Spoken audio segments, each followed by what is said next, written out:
Office বা ভিচি office, এই ভিচি অফিচাৰবিলাকে তেওঁলোকৰ অথৰাইজেশ্যন লেভেলটো অলপ বেলেগ হ'ব। তেওঁলোকে আপোনাৰ হৈছে এই পইচা পাতি সম্পৰ্কীয় সকলো ইনফৰ্মেশ্যন পাব। ৰেজিষ্টাৰ অফিচে যিটো আমাৰ হিউমেন মেনেজমেণ্টৰ যিমানখিনি বস্তু আছে সেইখিনি গোটেইখিনি ইনফৰ্মেশ্যন পাব। ঠিক তেনেকৈ মানে গোটেই কণ্ট্ৰলটো এটা পাৰ্টিকুলাৰ ঠাইৰ পৰা হ'ব, কিন্তু বাকীবিলাকে নিজৰ নিজৰ ডিপাৰ্টমেণ্টবিলাক নিজে নিজে কণ্ট্ৰল কৰিব। আৰু এভৰিথিং উইল বি কম্পিউটাৰাইজ। গোটেই বস্তুটো আমাৰ ছাৰ্ভাৰ থাকিব, ছাৰ্ভাৰ গোটেই বস্তুটো থাকিব। আৰু যেতিয়া মাহেকত ধৰক আপোনাৰ পে' বিলৰ কথা আহিল, ধৰক পে' বিলৰ কথা হ'লে সেই সময়ত পে' বিল যিটো আমাৰ ধৰক টাইম থাকিব, এইটো টাইমটোৰ ভিতৰত, কাৰণ পে' বিল জেনেৰেলি কি হয় এদিনমান চাই দিলে হয় যে আজি মানুহ কাৰ কিবা চেঞ্জ হৈছে আপোনাৰ ডিপাৰ্টমেণ্টৰ। চেঞ্জখিনি কৰি দিয়াৰ পাছত কম্পিউটাৰ অফিচে অলৰেডি আপুনি চেঞ্জ কৰাৰ লগে লগে কম্পিউটাৰ অফিচত গমেই পাব, যি ইনচাৰ্জ থাকিব কম্পিউটাৰ অফিচত তেখেতে গমেই পাব যে এইটো কামটো হৈ গৈছে, সেইটো ৰিলিজ কৰিব পাৰি। যিটো প্ৰিণ্টেড ফৰ্মটো আপোনালোকৰ হোটেলত থাকিলে, যিটো পাছ এণ্ড পে' এইবিলাক যে কৰিব লাগে, এইটো অট'মেটিকেলি এইটো নিজৰ অফিচত হৈ থাকিব। মেবি আমি কম্পিউটাৰ অফিচে আমি সেই ডকুমেণ্টবিলাক আকৌ নিবিচাৰোঁ, কাৰণ সেইটো আপোনালোকৰ আমি কম্পিউটাৰত আমি পাই যাম। তাৰপিছত তেওঁলোকৰ পাছ এণ্ড পে' আমি কম্পিউটাৰ অফিচে যদি তাত কিবা হেৰি থাকে দে কেন বাৰ কৰিব পাৰোঁ যে এইটো অবজেকশ্যন আছে, এতিয়া অবজেকশ্যন হ'লে সেইটো পে'মেণ্ট তাত নহ'ব, কাৰণ আল্টিমেটলি পইচাটো কম্পিউটাৰ অফিচ সোমাই ল'ব। ঠিক তেনেকৈ যদি মানুহ এজনৰ ইনফৰ্মেশ্যনৰ ওপৰত যদি কিবা কাগজ পত্ৰ হয়, কিবা যদি হেৰি হয়, নিজৰ অফিচে সেইটো জেনেৰেট কৰি দিব।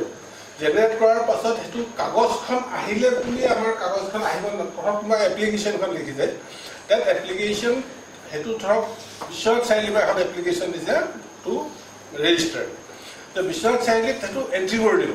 এণ্ট্ৰি কৰি দিলে তেওঁৰ ডি অ' ধৰক সেইদিনা এখন পাছ কৰি দিলে, সেইটো কাগজত পাছ নকৰিলেও হ'ল, কাৰণ সেইটো তেখেতৰ তাৰ পৰা যদি আহি যায় তেতিয়াহ'লে ৰেজিষ্টাৰ অফিচত ধৰক সেইটো এখেতৰ হেৰিত আছে, এখেতৰ কম্পিউটাৰত সেইটো আহি যাব, সেইটো ডকেট নাম্বাৰ হৈ আহি যাব। আহি পেলাই এখেতে গম পাব যে এনেকুৱা এখন এপ্লিকেশ্যন আহিছে, that can be pass to register. এখেতে যদি ফাইলত ৰাখোঁ বুলি কয়, প্ৰিণ্টেড ফাইল, কাৰণ সেইটো হেৰিৰ এণ্ডৰ্ছমেণ্ট আছেই, তাৰপিছত চহীটোৰ কোনো কথা নাই। এণ্ডৰ্ছমেণ্টৰ কাৰণ তেখেতে এণ্ডৰ্ছ নকৰিলে এখেতৰ নাহেই। এখেতৰ অহাৰ পিছত এখেতে সেইটো পাৰ্মিশ্যন লৈ এইটো চেণ্ড বেকটো মানে পঠাই দিব। গতিকে এইটো মানে কাগজখন আহিলে এই ফাইল নাম্বাৰটো কম্পিউটাৰতে হৈ গ'ল।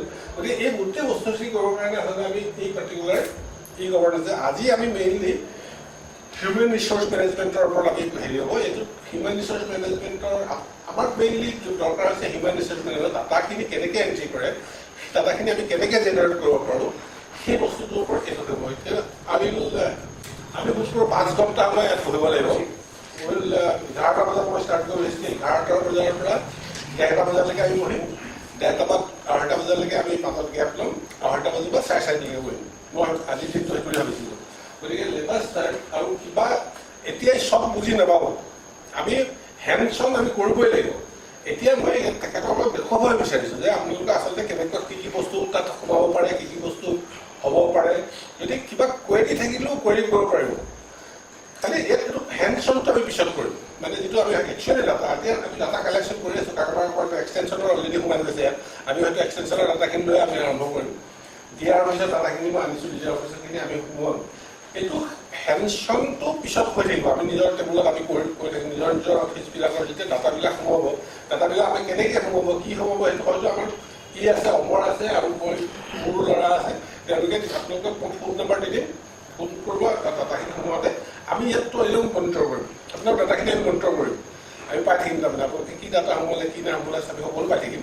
গতিকে আমি কৈ দিব পাৰিম যে এইটো এটা ভুল হৈছে, এনেকৈ হ'ব, বা আমি কুৱেৰি কৰিব পাৰোঁ যে এইটো এই বস্তুটো এনেকুৱা কিয় হ'ল, মানে এনেকুৱা ডাটাখিনি সোমাব লাগিছিলে, কিয় এইটো ডাটা সোমালে, সেই কুৱেৰিখিনি যেতিয়া আমি যেতিয়া ৰিফাইণ্ডত আহি যাম, এইটো ধৰি নল'ব যে কালিলৈ হ'ব লাগিব, মানে এইটো ৰিফাইনমেণ্টত আহি থাকিব। হয়তো it will take another 5-6 month.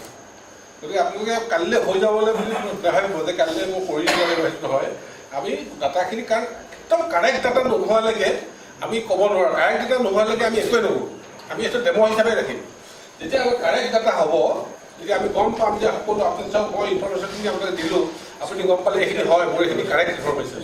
ধৰক GPF তাত আমি যেতিয়া ইনফৰ্মেশ্যন ভৰাম, GPF তেওঁলোকে নিজৰ কাম কৰি থাকিব, কিন্তু জিপিএফক মই যেতিয়া গোটেই ডাটাখিনি পঠাই দিম, পঠাই দিলে তেখেতৰ তাত দেখাব যে এইখিনি তেখেতে যদি কয় হয় এইখিনি ঠিকেই আছে, then and then only for automation, তাৰ আগতে নহয়। গতিকে ভয় খাব নালাগে। প্ৰথম কথা হ'ল আমি বস্তুখিনি ৰিফাইন নোহোৱালৈকে একো নকৰোঁ, কিন্তু আমি ৰিফাইনমেণ্ট কৰিবলৈ আমি চেষ্টা কৰিম উইদিন 6 months। ঠিক আছে, এই হৈছে Yogeshwar Singh Chauhan, I'm very much thankful to Mr. Gogoi sir. They have given us a platform to familiar with this application. Are you all comfortable with the English, right? English, yeah. Everyone are comfortable, right? So let me introduce myself. I am from ITI. Our team member is Sandeep Singh Chauhan. He is a technical expert, and my name is Yogeshwar Singh Chauhan. I am also a technical expert. We are basically dealing with this agriculture domain, and we have implemented more than 200 applications in various universities. So we are one of the best application maker for these types of organization. So, and right now we have about basic operations. I will be telling throughout this presentation. I will be demonstrating you how we create, update, delete and edit in particular forms, performing the operations, various operations such like that. And the processes which we'll be explaining in this demonstration will be how we are creating the employee, then the loan process, the insurance process, how we are marking the attendance of the employees, then attendance adjustment process, salary process, income tax process, arrear process, employee promotion and transfer process, salary increment date wise, quarter process, salary bill creation, arrear bill creation, employee export and import, head import, salary export, and the various reports. And there is our representative Amarjeet. Amarjeet is carrying a notepad where if any of the person is facing any of the question or problem, he may note down his name and the question in that paper. Basically, our exercise is like that. Amarjeet is only the representative here who will be staying there, so he will be interacting with you, right? So whatever be the doubts you are coming when I will be explaining this application, you just note down so that he must be knowing what the queries are coming from that application. So time to time he can explain also, right? Okay. So first of all, what we are going to explain about the employee creation, how we are creating the employees in this application. So before login, this is our welcome application page. Are you able to see? Okay, are you able to view that? So there is a logo. Are you able to see the logo? Which one? This Part of the university por la casa. left hand side. Are you able to see now? Okay. So this is the login. 2 fields are required: username and the password. Every user will be given the username and the password who will be using this application. After have a valid credentials, username and password, he will be able to log in this ERP application, right? So these are the various modules. We are interested in this area, HRMS, right now. We have various modules, but right now I will be explaining the HRMS. I think the persons sitting here are the concerned with the HRMS. They are handling the employee management process, like bill generations and all.